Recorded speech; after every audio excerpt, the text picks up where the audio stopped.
ਵਾਹਿਗੁਰੂ ਜੀ ਕਾ ਖਾਲਸਾ ਵਾਹਿਗੁਰੂ ਜੀ ਕੀ ਫਤਿਹ।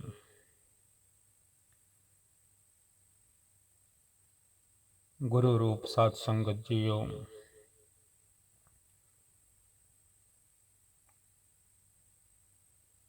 ਮਨ ਨੂੰ ਧੰਨ ਗੁਰੂ ਨਾਨਕ ਸਾਹਿਬ ਜੀ ਦੇ ਪਾਵਨ ਪਵਿੱਤਰ ਚਰਨਾਂ ਦੇ ਨਾਲ ਜੋੜੀਏ।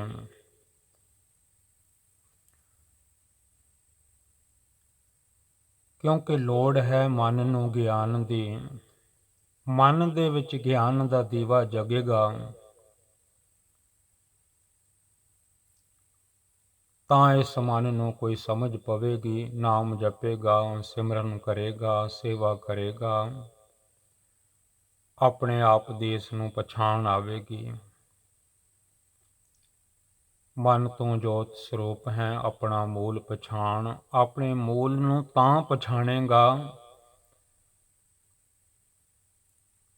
ਜੇ ਆਪਣਾ ਮਨ ਉਸ ਅਕਾਲ ਪੁਰਖ ਵਾਹਿਗੁਰੂ ਜੀ ਵੱਲ ਇਹ ਜੋੜਨਾ ਕਰੇਗਾ। ਪੂਰਾ ਸੰਸਾਰ ਸਰੀਰ ਨਾਲ ਜੁੜਿਆ ਹੈ, ਤਨ ਨਾਲ ਜੁੜਿਆ ਹੈ, ਦੇਹ ਨਾਲ ਜੁੜਿਆ ਹੈ, ਬੋਡੀ ਨਾਲ ਜੁੜਿਆ ਹੈ।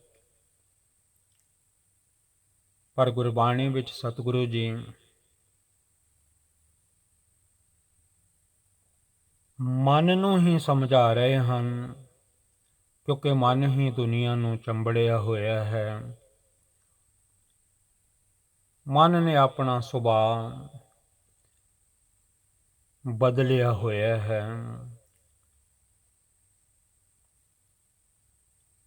ਨਾਮ ਭੁੱਲ ਗਿਆ, ਵਾਹਿਗੁਰੂ ਜੀ ਭੁੱਲ ਗਏ। ਅੱਜ ਤੋਂ ਨੇ ਕਈਆਂ ਯੁੱਗਾਂ ਤੋਂ ਇਹ ਮਨ ਭੁੱਲਿਆ ਹੀ ਫਿਰਦਾ ਹੈ। ਕੋਈ ਵੀ ਯੁੱਗ ਹੋਵੇ, ਹਰ ਯੁੱਗ ਵਿੱਚ ਕੋਈ ਨਾ ਕੋਈ ਮੁਸੀਬਤ ਪਈ ਹੋਈ ਹੈ ਇਸ ਮਨ ਨੂੰ, ਕਿਉਂਕਿ ਵਿਛੜ ਗਿਆ ਹੈ ਅਕਾਲ ਪੁਰਖ ਜੀ ਨਾਲੋਂ।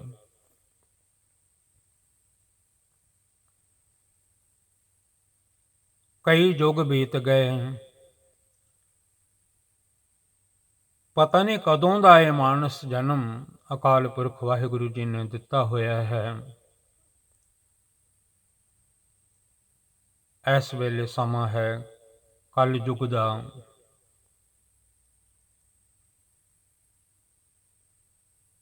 ਮਨ ਦੇਹ ਨਾਲ ਤਾਂ ਜੁੜਿਆ ਹੋਇਆ ਹੈ, ਬੋਡੀ ਨਾਲ, ਸਰੀਰ ਨਾਲ, ਪਰ ਮਨ ਵਾਹਿਗੁਰੂ ਜੀ ਨਾਲ ਨਹੀਂ ਜੁੜਿਆ ਹੋਇਆ, ਜਿਸ ਕਰਕੇ ਦੁੱਖ ਪਾਉਂਦਾ ਹੈ।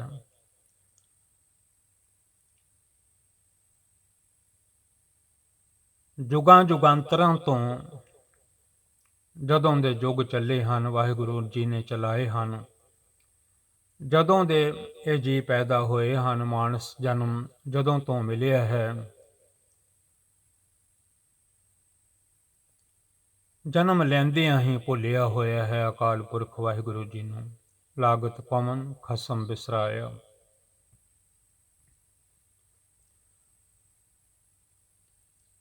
ਸਤਿਗੁਰੂ ਜੀ ਗੁਰੂ ਗ੍ਰੰਥ ਸਾਹਿਬ ਦਾਤਾਰ ਪਾਤਸ਼ਾਹ ਮਹਾਰਾਜ ਜੀ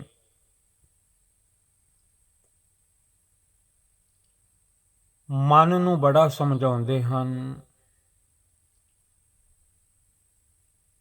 ਅੱਗੋਂ ਗੁਰਬਾਣੀ ਸਤਿਗੁਰਾਂ ਦੀ ਜੋ ਇਸ ਕਲਯੁਗ ਦੇ ਵਿੱਚ ਚਾਨਣਾ ਹੈ,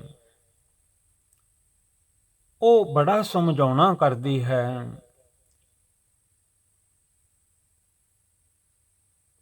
ਮਨਾ ਉਹਨਾਂ ਯੁੱਗਾਂ ਦੇ ਲੋਕ ਨਹੀਂ ਰਹੇ ਦੁਨੀਆ ਤੇ, ਤੂੰ ਕਿੱਥੋਂ ਰਹਿ ਜਾਵੇਂਗਾ ਕਲਯੁਗ ਦੇ ਵਿੱਚ। ਤੇਰਾ ਸਮਾਂ ਬੀਤਦਾ ਜਾ ਰਿਹਾ ਹੈ ਮਨਾ। ਐ ਮਨਾ ਨਾਮ ਜਪ ਉਸ ਅਕਾਲ ਪੁਰਖ ਵਾਹਿਗੁਰੂ ਜੀ ਦਾ, ਦੁਨੀਆ ਤੇ ਚੰਗੇ ਕਰਮ ਕਰ।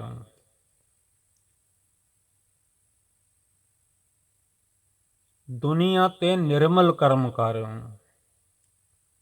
ਐ ਮਨਾ ਸਾਧ ਬਣ ਜਾ, ਸਾਧ ਨਾਮ ਨਿਰਮਲਤਾ ਕੇ ਕਰਮ। ਤੇਰਾ ਮਨ ਸਾਧਿਆ ਜਾਵੇ। ਮਨਾ, ਤੈਨੂੰ ਕਿਸੇ ਨੇ ਨਹੀਂ ਸਮਝਾਉਣਾ, ਤੈਨੂੰ ਆਪਣੇ ਆਪ ਹੀ ਸਮਝਣਾ ਪੈਣਾ ਹੈ। ਨਾਨਕ ਮਨ ਹੀ ਕੋ ਮਨ ਮਾਰਸੀ। ਕਿਸੇ ਦੇ ਕਿਹਾ ਤੈਨੂੰ ਕੋਈ ਸਮਝ ਨਹੀਂ ਲੱਗਣੀ। ਗੁਰੂ ਜੋ ਹੁਕਮ ਕਰਦੇ ਹਨ,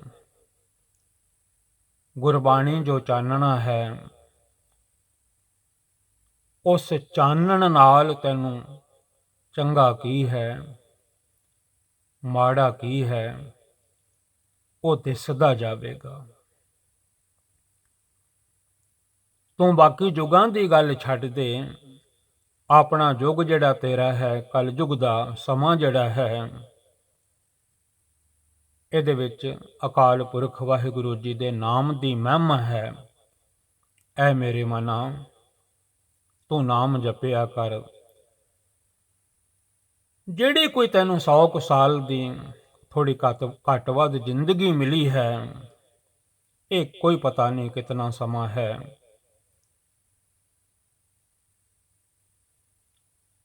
ਮਨਾ, ਬੀਤ ਜਹੈ, ਬੀਤ ਜਹੈ। ਇਹ ਤੇਰਾ ਜਨਮ ਜਿਹੜਾ ਹੈ, ਇਹ ਜੋ ਮਿਲਿਆ ਹੈ ਸਮਾਂ, ਉਮਰ ਮਿਲੀ ਹੈ, ਇਹ ਨਹੀਂ ਪਤਾ ਇਸ ਵੇਲੇ ਤੂੰ ਕਿੰਨੇ ਸਾਲਾਂ ਦਾ ਹੈ। ਗੁਰਬਾਣੀ ਸਾਰਿਆਂ ਵਾਸਤੇ ਸਾਂਝੀ ਹੈ। ਐਵੇਂ ਆਕਾਜ ਕਰਮ ਕਰ ਰਹੇ ਹੈ ਦੁਨੀਆ ਦੇ ਵਿੱਚ, ਜਿਹੜੇ ਤੇਰੇ ਕੰਮ ਦੇ ਨਹੀਂ, ਜਿਹੜੇ ਤੇਰੇ ਕੀਤੇ ਹੋਏ ਕੰਮ ਜਿਨ੍ਹਾਂ ਨਾਲ ਤੂੰ ਬੱਝਾ ਹੋਇਆ ਹੈ, ਉਹ ਕੰਮ ਕਾਰ ਸਭ ਇੱਥੇ ਰਹਿ ਜਾਣੇ ਹਨ। ਬੀਤ ਜਹੈ, ਬੀਤ ਜਹੈ, ਤੇਰਾ ਸਮਾਂ ਲੰਘ ਰਿਹਾ ਹੈ, ਲੰਘ ਰਿਹਾ ਹੈ, ਬੀਤ ਰਿਹਾ ਹੈ, ਬੀਤ ਰਿਹਾ ਹੈ। ਰਾਤ ਦਿਨ ਇਹ ਦੋਵੇਂ ਤੈਨੂੰ ਸਮਝਾ ਰਹੇ ਹਨ। ਰਾਤਾਂ ਆਉਂਦੀਆਂ ਹਨ, ਸਭ ਕੁਝ ਛਿਪ ਜਾਂਦਾ ਹੈ, ਦਿਨ ਚੜ੍ਹਦੇ ਹਨ, ਫਿਰ ਰਾਤਾਂ ਪੈ ਜਾਂਦੀਆਂ ਹਨ। ਇਹ ਰਾਤ ਦਿਨਾਂ ਦੀਆਂ ਨਿਸ਼ਾਨੀਆਂ ਵੀ ਤੈਨੂੰ ਸਮਝਾਉਂਦੀਆਂ ਹਨ। ਸਦਾ ਦਿਨ ਨਹੀਂ ਚੜ੍ਹਿਆ ਰਹਿਣਾ, ਸਦਾ ਇਹ ਮਾਨਸ ਜਨਮ ਕੋਲ ਨਹੀਂ ਰਹਿਣਾ।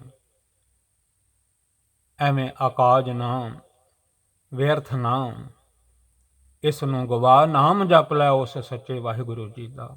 ਇਹ ਤਾਂ ਮਾਇਆ ਦਾ ਸ਼ੋਰ ਮਚਿਆ ਹੋਇਆ ਹੈ।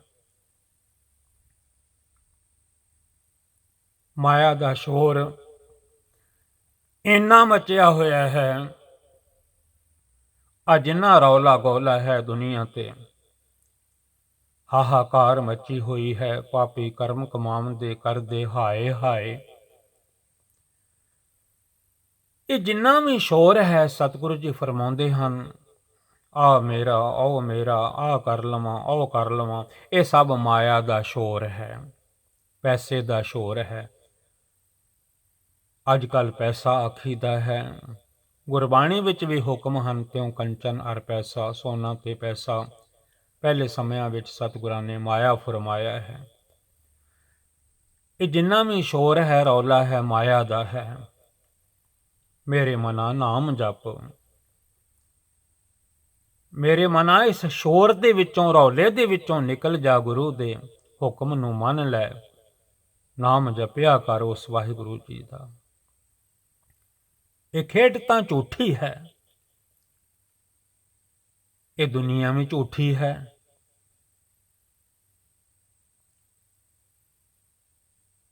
ਇਹ ਜਿੰਨਾ ਜਗਤ ਹੈ, ਇਹ ਸਾਰਾ ਝੂਠਾ ਹੈ, ਸੁਪਨੇ ਮਾਤਰ ਹੈ। ਸੁਪਨੇ ਕਦੀ ਸੱਚ ਨਹੀਂ ਹੁੰਦੇ।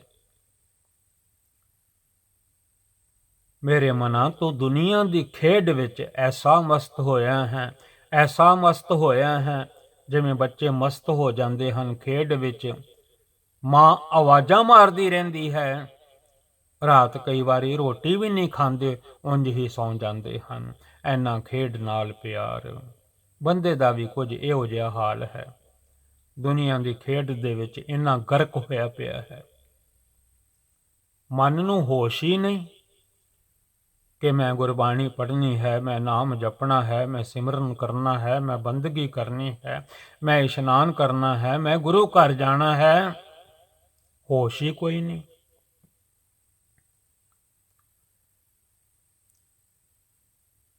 ਮਾਇਆ ਦਾ ਸ਼ੋਰ ਇੰਨਾ ਮਚਿਆ ਹੋਇਆ ਹੈ ਕਿਉਂਕਿ ਇੱਥੇ ਹਰ ਕੋਈ ਖੇਡ ਰਿਹਾ ਹੈ, ਹਰ ਕੋਈ ਬਾਜ਼ੀਆਂ ਲਾ ਰਿਹਾ ਹੈ, ਖੇਡਾਂ ਖੇਡ ਰਿਹਾ ਹੈ। ਉਹਨਾਂ ਨਿਆਣਿਆਂ ਵਾਂਗੂ ਮਸਤ ਹੋਇਆ ਪਿਆ ਹੈ, ਕੰਮਾਂ ਵਿੱਚ, ਧੰਦਿਆਂ ਵਿੱਚ, ਲਾਲਚ ਵਿੱਚ। ਸਾਰਾ ਦਿਨ ਲਾਲਚ ਅਟਿਆ, ਸਾਰਾ ਦਿਨ ਲਾਲਚ ਵਿੱਚ ਹੀ ਪਿਆ ਰਹਿੰਦਾ ਹੈ।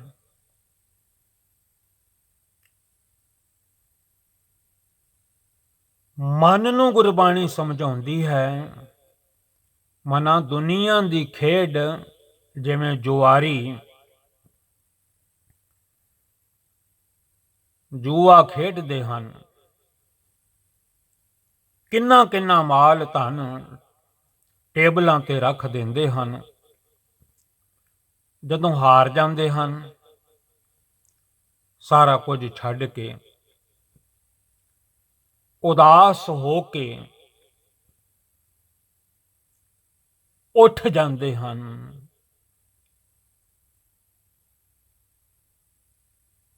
ਮਨਾ ਦੁਨੀਆ ਇੱਕ ਟੇਬਲ ਹੈ, ਇੱਥੇ ਹਰ ਕੋਈ ਆਪੋ ਆਪਣਾ ਦਾ ਲਾ ਰਿਹਾ ਹੈ, ਜੂਏ ਵਿੱਚ ਖੇਡ ਰਿਹਾ ਹੈ ਆਪਣੀ ਜ਼ਿੰਦਗੀ। ਮਨਾ ਗੁਰਬਾਣੀ ਪੜਿਆ ਕਰ ਚੱਲੇ ਜੁਆਰੀ, ਅੱਜ ਜਿੱਤ ਜਾਵਾਂਗੇ, ਘੜੀ ਨੂੰ ਜਿੱਤ ਜਾਵਾਂਗੇ, ਪਲ ਨੂੰ ਜਿੱਤ ਜਾਵਾਂਗੇ, ਅਗਲੀ ਬਾਜੀ ਜਿੱਤ ਜਾਵਾਂਗੇ, ਜਿੱਤ ਜਾਵਾਂਗੇ, ਜਿੱਤ ਜਾਵਾਂਗੇ, ਜਿੱਤ ਜਾਵਾਂਗੇ। ਉਧਰੋਂ ਉਮਰ ਮੁੱਕ ਜਾਂਦੀ ਹੈ। ਜਿਵੇਂ ਜਿਵੇਂ ਉਮਰ ਮੁੱਕਦੀ ਹੈ, ਸਾਹ ਮੁੱਕਦੇ ਹਨ, ਆ ਦੁਨੀਆ ਦਾ ਜਿਹੜਾ ਟੇਬਲ ਹੈ, ਦੁਨੀਆ ਸਭ ਕੁਝ ਜਿੱਤ ਲੈਂਦੀ ਹੈ, ਆਪੋ ਆਪਣੇ ਹਿੱਸੇ ਸਾਰੇ ਲੈ ਜਾਂਦੇ ਹਨ, ਕੁਝ ਵੀ ਕੋਲ ਨਹੀਂ ਬਚਦਾ। ਭੈਣਾਂ ਨੂੰ ਭਣਵਈਏ ਲੈ ਜਾਂਦੇ ਹਨ, ਦੁਨੀਆ ਦੇ ਟੇਬਲ ਤੋਂ ਭਰਾਵਾਂ ਨੂੰ ਭਰਜਾਈਆਂ ਲੈ ਜਾਂਦੀਆਂ ਹਨ।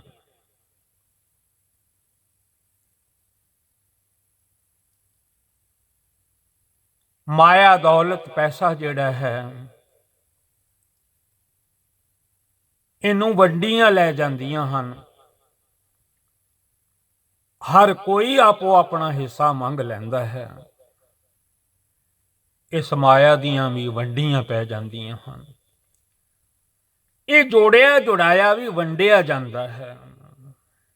ਸਾਨੂੰ ਆ ਦੇ ਗਿਆ, ਸਾਨੂੰ ਉਹ ਦੇ ਗਿਆ, ਸਾਨੂੰ ਕੁਝ ਨਹੀਂ ਦੇ ਗਿਆ, ਚਲਾ ਗਿਆ ਹੈ।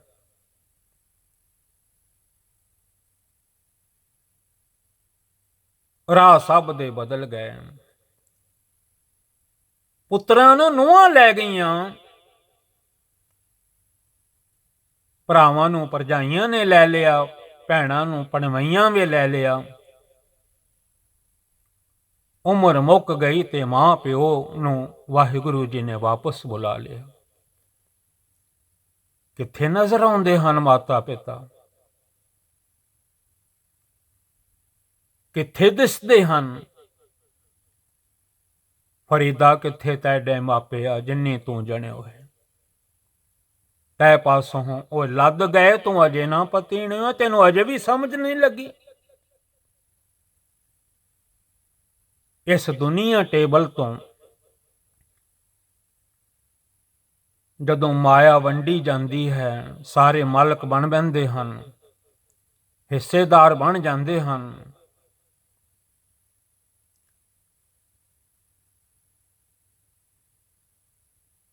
ਖਾਲੀ ਹੋ ਜਾਂਦਾ ਹੈ। ਜਿਵੇਂ ਜੁਆਰੀ ਟੇਬਲ ਤੋਂ ਸਾਰਾ ਕੁਝ ਹਾਰ ਕੇ, ਹੱਥ ਝਾੜ ਕੇ, ਉਦਾਸ ਹੋ ਕੇ ਘਰ ਜਾ ਕੇ ਲੰਮੇ ਪੈ ਜਾਂਦੇ ਹਨ। ਮਨਾ, ਇਹ ਹਾਲ ਹੈ ਤੇਰਾ। ਇੰਜ ਤੇਰੀ ਜ਼ਿੰਦਗੀ ਬੀਤ ਰਹੀ ਹੈ। ਇਹ ਜਿੰਨਾ ਸ਼ੋਰ ਹੈ ਮਾਇਆ ਦਾ ਝੂਠਾ ਹੈ।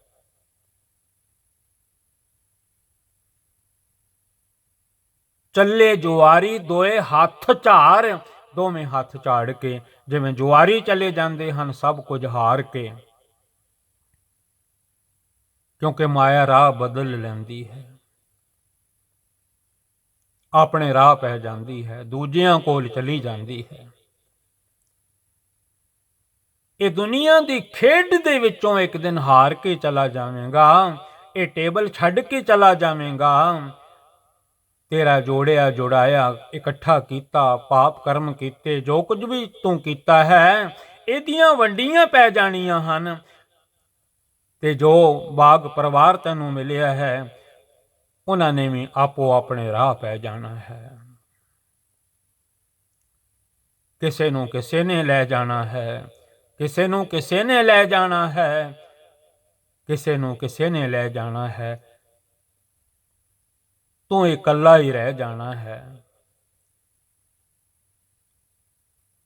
ਮਨਾ ਨਾਮ ਜਪਿਆ ਕਰ, ਸਤਨਾਮ ਸ੍ਰੀ ਵਾਹਿਗੁਰੂ। ਮਨਾ ਤੂੰ ਆਪ ਹੀ ਨਾਮ ਜਪਿਆ ਕਰ, ਜਿਵੇਂ ਤੇਰੇ ਸਤਿਗੁਰੂ ਹੁਕਮ ਕਰਦੇ ਹਨ, ਜਪ ਮਨ ਸਤਨਾਮ, ਸਦਾ ਸਤਨਾਮ। ਤੂੰ ਕਿਉਂ ਭਰਮਦਾ ਫਿਰਦਾ ਹੈ? ਆਪਣੇ ਅੰਦਰੋਂ ਹੀ ਉਸ ਸੱਚੇ ਵਾਹਿਗੁਰੂ ਜੀ ਦੀ ਖੋਜ ਕਰਿਆ ਕਰ। ਆਪਣੇ ਦਿਲ ਵਿੱਚੋਂ ਖੋਜ ਕਰਿਆ ਕਰ, ਕਿਉਂਕਿ ਤੇਰੇ ਦਿਲ ਵਿੱਚ ਸਾਹ ਚੱਲ ਰਹੇ ਹਨ, ਸਾਹਾਂ ਦਾ ਧਾਗਾ ਚੱਲ ਰਿਹਾ ਹੈ, ਡੋਰੀ ਹੈ। ਤੇ ਇਹ ਡੋਰੀ ਵਾਹਿਗੁਰੂ ਜੀ ਦੇ ਹੱਥ ਹੈ। ਜਿੰਨਾ ਚਿਰ ਮਾਲਕ ਆਪਣੇ ਹੱਥ ਵਿੱਚ ਰੱਖਦੇ ਹਨ, ਬੰਦਾ ਤੁਰਿਆ ਫਿਰਦਾ ਹੈ, ਭੱਜਾ ਫਿਰਦਾ ਹੈ। ਲੋਕ ਜੀ ਆਇਆਂ ਨੂੰ ਆਖਦੇ ਹਨ। ਜਦੋਂ ਮਾਲਕ ਡੋਰੀ ਛੱਡ ਦਿੰਦੇ ਹਨ, ਪ੍ਰਭ ਡੋਰੀ ਹਾਥ ਤੁਮਾਰੇ, ਉਦੋਂ ਇਸ ਕਾਇਆ ਨੂੰ, ਇਸ ਬੋਡੀ ਨੂੰ, ਇਸ ਦੇਹ ਨੂੰ, ਇਸ ਸਰੀਰ ਨੂੰ ਕੋਈ ਨਹੀਂ ਪੁੱਛਦਾ। ਮਨਾ ਨਾਮ ਜਪਿਆ ਕਰ, ਮਨਾ ਆਖਿਆ ਕਰ ਸਤਨਾਮ ਸ੍ਰੀ ਵਾਹਿਗੁਰੂ। ਐਵੇਂ ਸੁੱਤਾ ਨਾ ਰਿਹਾ ਕਰ। ਇੱਕ ਦਿਨ ਸੋਮਨ ਹੋਏ ਗੋ, ਲਾਂਬੇ ਗੋਡ ਪਸਾਰ। ਮਨਾ ਇੱਕ ਦਿਨ ਐਸੀ ਨੀਂਦ ਆਉਣੀ ਹੈ, ਇਹ ਗੋਡੇ ਉੱਪਰ ਨਾ ਕਰ ਸਕੇਗਾ, ਇਹ ਲੱਤਾਂ ਲੰਮੀਆਂ ਹੀ ਰਹਿ ਜਾਣਗੀਆਂ। ਇੱਕ ਦਿਨ ਸੋਮਨ ਹੋਏਗੋ।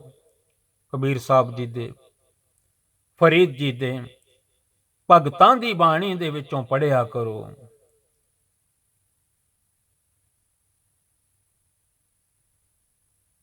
ਇਹਨਾਂ ਪੈਰਾਂ ਨਾਲ, ਇਹਨਾਂ ਲੱਤਾਂ ਨਾਲ, ਇਹਨਾਂ ਗੋਡਿਆਂ ਨਾਲ ਗੁਰੂ ਘਰ ਚੱਲ ਕੇ ਕੋਈ ਸੇਵਾ ਕਰ ਲਈਏ, ਕੋਈ ਸਿਮਰਨ ਕਰ ਲਈਏ ਇਸ ਰਸਨਾ ਦੇ ਨਾਲ। ਇਹਨਾਂ ਕੰਨਾਂ ਨਾਲ ਕੋਈ ਗੁਰਬਾਣੀ ਸੁਣ ਲਈਏ, ਕੋਈ ਗੁਰੂ ਦੇ ਬਚਨ ਸੁਣ ਕੇ ਇਸ ਮਨ ਨੂੰ ਸਮਝਾ ਲਈਏ। ਐ ਮੇਰੇ ਮਨਾ ਕੁਝ ਸਮਝਿਆ ਕਰ। ਸਾਰੀ ਸਾਰੀ ਰਾਤ ਸੌਂ ਕੇ ਗਵਾ ਦਿੱਤੀ, ਭਜਨ ਨਾ ਕੀਤਾ ਉਸ ਅਕਾਲ ਪੁਰਖ ਵਾਹਿਗੁਰੂ ਜੀ ਦਾ।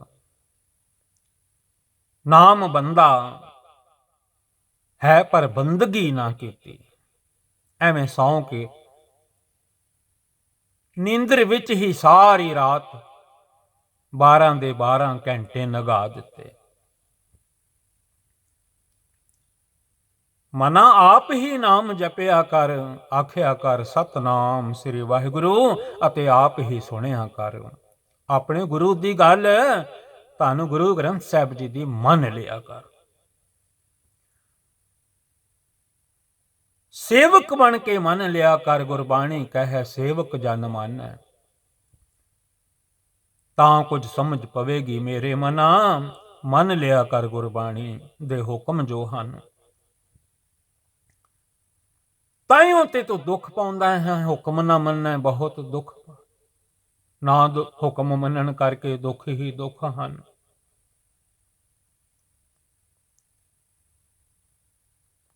ਸਾਈਂ ਮੀਆਂ ਮੀਰ ਜੀ ਨੂੰ ਧੰਨ ਗੁਰੂ ਅਰਜਨ ਦੇਵ ਸੱਚੇ ਪਾਤਸ਼ਾਹ ਜੀ ਨੇ ਆਖਿਆ, ਮੀਆਂ ਮੀਰ, ਹੁਕਮ ਹੈ ਰੱਬ ਦਾ, ਵਾਹਿਗੁਰੂ ਦਾ ਜੋ ਹੁਕਮ ਹੈ ਉਂਝ ਹੀ ਮੰਨਣਾ ਠੀਕ ਹੈ।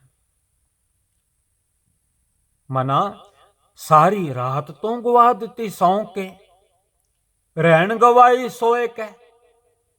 ਸੌਂ ਕੇ ਗਵਾ ਦਿੱਤਾ ਸਾਰਾ ਸਮਾਂ, ਤੈਨੂੰ ਯਾਦ ਨਹੀਂ ਆਈ ਆਪਣੇ ਮਾਲਕ ਦੀ।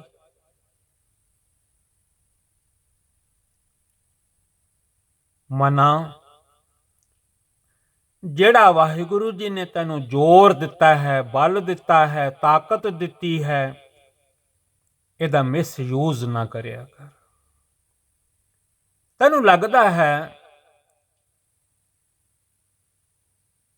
ਕਿ ਮੈਂ ਜ਼ੁਲਮ ਕਰ ਰਿਹਾ ਹਾਂ। ਮਨਾ ਕਈ ਵਾਰੀ ਜ਼ੁਲਮ ਕਰਦਾ ਕਰਦਾ ਮਨ ਜ਼ਾਲਮ ਬਣ ਜਾਂਦਾ ਹੈ। ਜ਼ੁਲਮ ਹੀ ਕਰੀ ਜਾਂਦਾ ਹੈ, ਜ਼ੁਲਮ ਹੀ ਕਰੀ ਜਾਂਦਾ ਹੈ, ਜ਼ੁਲਮ ਹੀ ਕਰੀ ਜਾਂਦਾ ਹੈ। ਛੋਟੇ ਸਾਹਿਬਜ਼ਾਦਿਆਂ ਤੱਕ ਨੀਹਾਂ ਵਿੱਚ ਚਿਣ ਦਿੰਦਾ ਹੈ, ਜ਼ਾਲਮ ਬਣ ਪੈਂਦਾ ਹੈ।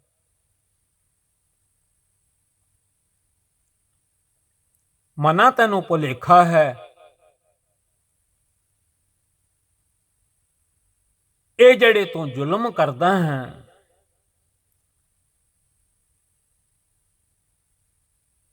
ਜਲਾਦ ਬਣਿਆ ਬੈਠਾ ਹੈ, ਵਾਹਿਗੁਰੂ ਜੀ ਨੂੰ ਭੁੱਲਿਆ ਬੈਠਾ ਹੈ, ਅਕਾਲ ਪੁਰਖ ਜੀ ਨੂੰ ਭੁੱਲ ਗਿਆ ਹੈ। ਮਨਾ ਤੈਨੂੰ ਭੁਲੇਖਾ ਹੈ, ਇਹ ਜ਼ੋਰ ਜ਼ੁਲਮ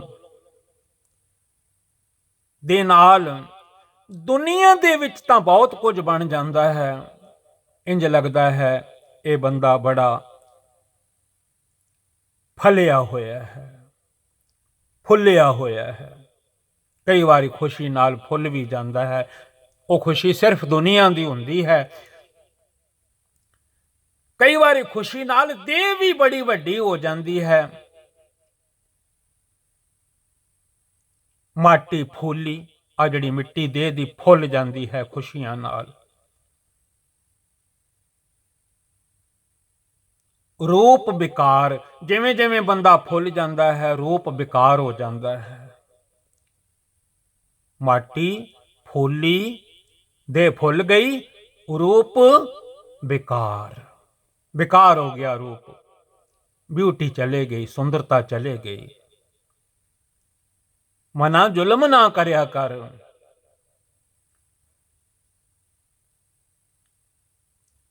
ਜਿਹੜੇ ਜ਼ੋਰ ਦੇ ਨਾਲ ਤੂੰ ਜ਼ੁਲਮ ਕਰਦਾ ਹੈ ਉਹ ਜ਼ੋਰ ਤੇਰਾ ਆਪਣਾ ਨਹੀਂ, ਮਿਸਯੂਜ਼ ਕਰ ਰਹੇ ਹੈ ਤੂੰ ਉਸ ਨੂੰ।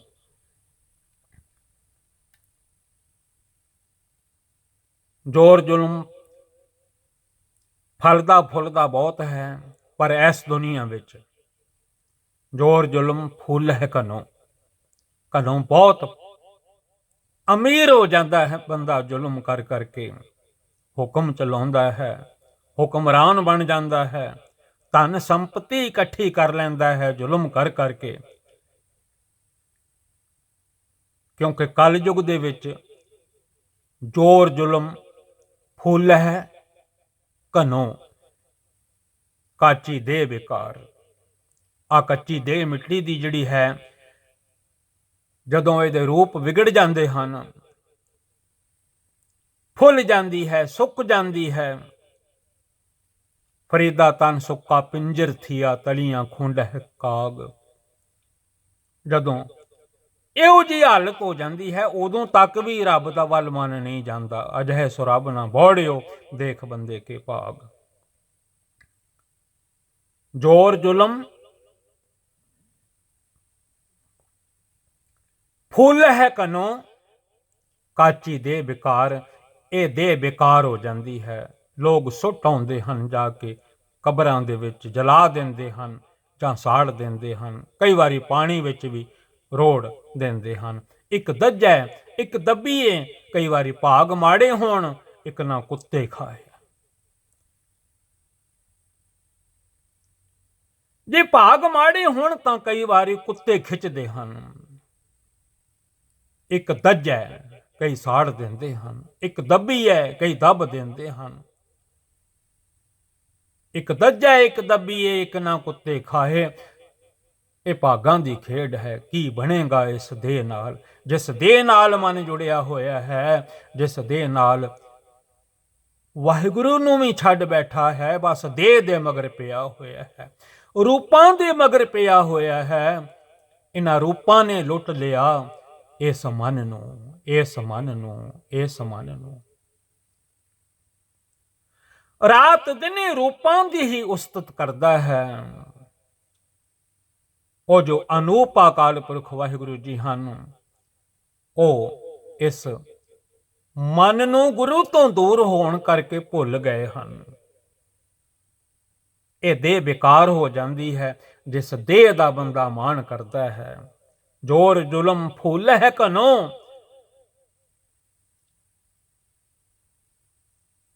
ਜੋਰ ਜ਼ੁਲਮ ਬੇਸ਼ੱਕ ਫੁੱਲਦਾ ਹੈ, ਵੱਧਦਾ ਹੈ, ਪਰ ਸਭ ਕੁਝ ਜੁਆਰੀਆਂ ਵਾਂਗੂ ਇੱਥੇ ਹੀ ਛੱਡ ਕੇ ਦੁਨੀਆ ਦੇ ਟੇਬਲ ਤੇ ਛੱਡ ਕੇ ਚਲਾ ਜਾਂਦਾ ਹੈ। ਕੁਝ ਵੀ ਨਾਲ ਨਹੀਂ ਜਾਂਦਾ ਨਾਮ ਤੋਂ ਬਿਨਾਂ। ਨਿਰਦਈ ਬਣ ਬਹਿੰਦਾ ਹੈ, ਦਇਆਹੀਣ ਹੋ ਜਾਂਦਾ ਹੈ, ਕਿਸੇ ਤੇ ਛੁਰੀ ਫੇਰਦਾ ਹੈ, ਉਹਦੀ ਇਹਨੂੰ ਦਰਦ ਨਹੀਂ ਮਹਿਸੂਸ ਹੁੰਦੀ। ਆਪਣੇ ਤੇ ਛੁਰੀ ਚਲਾਵੇ ਫਿਰ ਪਤਾ ਲੱਗਦਾ ਹੈ ਇਸ ਛੁਰੀ ਦੀ, ਇਸ ਕਾਤੀ ਦੀ ਕਿੰਨੀ ਦਰਦ ਹੈ, ਪਰ ਆਪਣੇ ਤੇ ਨਹੀਂ ਚਲਾਉਂਦਾ। ਉਹਨਾਂ ਤੇ ਚਲਾਉਂਦਾ ਹੈ ਜਿਹੜੇ ਕੰਕਰ ਪੱਥਰ ਘਾਹ ਪੱਤੇ ਚੁੱਗ ਕੇ ਆਪਣਾ ਜੀਵਨ ਬਤੀਤ ਕਰਦੇ ਹਨ, ਪੰਛੀ ਆਦ, ਉਹਨਾਂ ਤੇ ਛੁਰੀਆਂ ਚਲਾਉਂਦਾ ਹੈ। ਮਨ ਵਿੱਚ ਕੋਈ ਦਇਆ ਨਹੀਂ, ਨਿਰਦਈ ਬਣਿਆ ਹੋਇਆ ਹੈ। ਨਿਰਦਇਆ ਨਹੀਂ ਜੋਤ ਉਜਾਲਾ। ਜਿਹੜੇ ਮਨਾ ਮਨ ਨਿਰਦਈ ਹਨ, ਬੇਦਰਦ ਹਨ,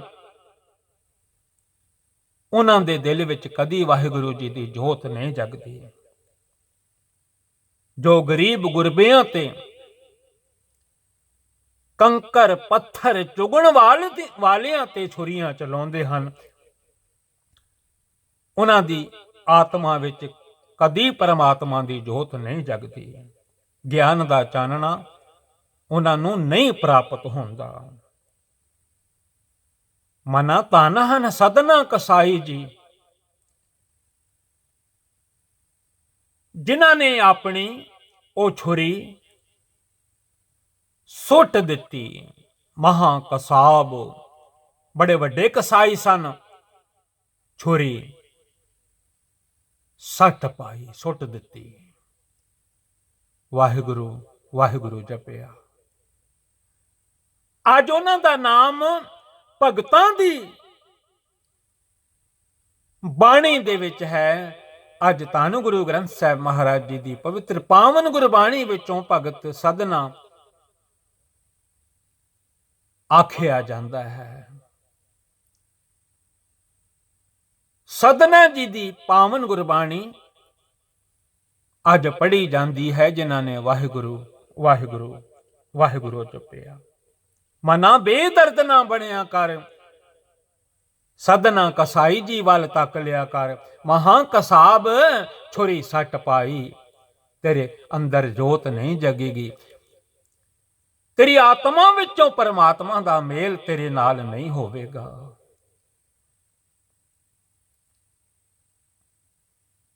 ਮਨਾ ਨਾਮ ਜਪਿਆ ਕਰ।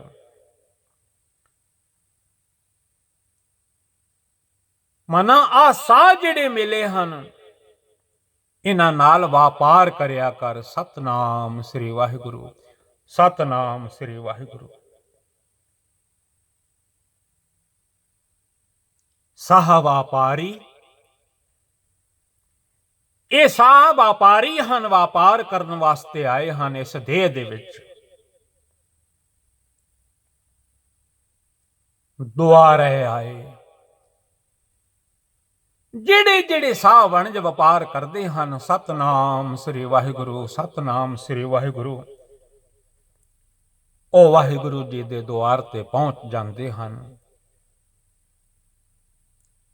ਜਿਹੜੀ ਦੁਨੀਆ ਵਿੱਚ ਵੀ ਆਏ ਹਨ, ਜੋ ਪਹੁੰਚਿਆ, ਜੋ ਵੀ ਆਉਂਦੇ ਹਨ ਇਹਨਾਂ ਬੋਡੀਆਂ ਵਿੱਚ, ਇਹਨਾਂ ਘੋੜੀਆਂ ਤੇ ਚੜ੍ਹ ਕੇ ਘੋੜੀਆਂ ਪੜ੍ਹਿਆ ਕਰੋ ਧੰਨ ਗੁਰੂ ਰਾਮਦਾਸ ਮਹਾਰਾਜ ਜੀ ਦੀਆਂ, ਧੰਨ ਗੁਰੂ ਗ੍ਰੰਥ ਸਾਹਿਬ ਮਹਾਰਾਜ ਜੀ ਦੇ ਵਿੱਚੋਂ ਬੜੇ ਸ਼ਬਦ ਹਨ ਘੋੜੀਆਂ ਦੇ। ਇਹ ਦੇਹ ਘੋੜੀ ਹੈ, ਇਹਦੇ ਤੇ ਸਾਹ ਚੜ੍ਹ ਕੇ ਆਉਂਦੇ ਹਨ ਵਪਾਰ ਕਰਨ ਵਾਸਤੇ। ਸਾਹ ਵਪਾਰੀ ਦੁਆਰੇ ਆਏ। ਸੱਤ ਦੀ ਖੱਟੀ ਖੱਟਦੇ ਹਨ, ਜਪਦੇ ਹਨ ਸਤਨਾਮ ਸ੍ਰੀ ਵਾਹਿਗੁਰੂ। ਤੇ ਦੁੱਖ ਵੀ ਫਿਰ ਕੋਈ ਨਹੀਂ ਮਿਲਦਾ। ਸੱਤ ਕਹਿ ਖੱਟਿਆ, ਜਿਨ੍ਹਾਂ ਜਿਨ੍ਹਾਂ ਨੇ ਸੱਤ ਦੀ ਖੱਟੀ ਕੀਤੀ, ਸਤਨਾਮ ਜਪਿਆ, ਸੱਤ ਕਹਿ ਖੱਟਿਆ, ਦੁੱਖ ਨਹੀਂ ਪਾਇਆ, ਉਹਨਾਂ ਨੂੰ ਦੁੱਖ ਨਹੀਂ ਮਿਲਦਾ। ਲੋਕ ਪਰਲੋਕ ਸਫਲਾ ਹੋ ਜਾਂਦਾ ਹੈ, ਕਿਉਂਕਿ ਮਾਲਕ ਨੇ ਪੁੱਛ ਲੈਣਾ ਹੈ ਕਿ ਆ ਤੈਂ ਖੱਟਿਆ ਕਹਾਂ ਗਵਾਇਆ। ਤੈਨੂੰ ਭੇਜਿਆ ਸੀ ਵਪਾਰ ਕਰਨ ਵਾਸਤੇ, ਨਾਮ ਦਾ ਸਿਮਰਨ ਕਰਨ ਵਾਸਤੇ, ਚੰਗੇ ਕਰਮ ਕਰਨ ਵਾਸਤੇ। ਹੁਣ ਦੱਸ ਤੂੰ ਕੀ ਖੱਟਿਆ ਹੈ ਤੇ ਕੀ ਗਵਾ ਕੇ ਆਇਆ ਹੈ। ਅੱਜ ਦੀ ਕਥਾ ਇੱਥੋਂ ਤੱਕ ਪ੍ਰਵਾਨ ਕਰ ਲੈਣ ਦੀ ਕਿਰਪਾਲਤਾ ਕਰਨੀ। ਧੰਨ ਗੁਰੂ ਗ੍ਰੰਥ ਸਾਹਿਬ ਸੱਚੇ ਪਾਤਸ਼ਾਹ ਜੀਓ, ਸਾਧ ਸੰਗਤ ਜੀਓ, ਦਾਸ ਦਿਲਬਾਗ ਸਿੰਘ ਪਾਸੋਂ ਗੁਰਬਾਣੀ ਵਿਚਾਰ ਲੀਡਸ ਯੂਕੇ ਤੋਂ ਇਹ ਬਚਨ ਧੰਨ ਗੁਰੂ ਗ੍ਰੰਥ ਸਾਹਿਬ ਮਹਾਰਾਜ ਜੀ ਦੀ ਪਵਿੱਤਰ ਗੁਰਬਾਣੀ ਵਿੱਚੋਂ ਪੜ੍ਹਦਿਆਂ ਬੜੀਆਂ ਭੁੱਲਾਂ ਹੋ ਗਈਆਂ ਹਨ। ਸਤਿਗੁਰੂ ਜੀ ਖਿਮਾ ਕਰ ਦਿਓ। ਅੱਗੇ ਤੋਂ ਸੁਮਤੀ ਸੋਝੀ ਬਖਸ਼ਿਸ਼ ਕਰਨੀ। ਆਪਣਾ ਮਿਹਰ ਭਰਿਆ ਸਿਰ ਤੇ ਹੱਥ ਰੱਖ ਕੇ ਇਸੇ ਤਰ੍ਹਾਂ ਸਤਿਗੁਰੂ ਜੀ ਸੇਵਾ ਲੈਂਦੇ ਰਹਿਣਾ। ਸਾਧ ਸੰਗਤ ਰੱਬ ਦਾ ਰੂਪ ਹੈ, ਦਾਸ ਨੂੰ ਬਖਸ਼ ਦੇਣਾ, ਬਖਸ਼ ਦੇਣਾ, ਬਖਸ਼ ਦੇਣਾ। ਵਾਹਿਗੁਰੂ ਜੀ ਕਾ ਖਾਲਸਾ, ਵਾਹਿਗੁਰੂ ਜੀ ਕੀ ਫਤਿਹ।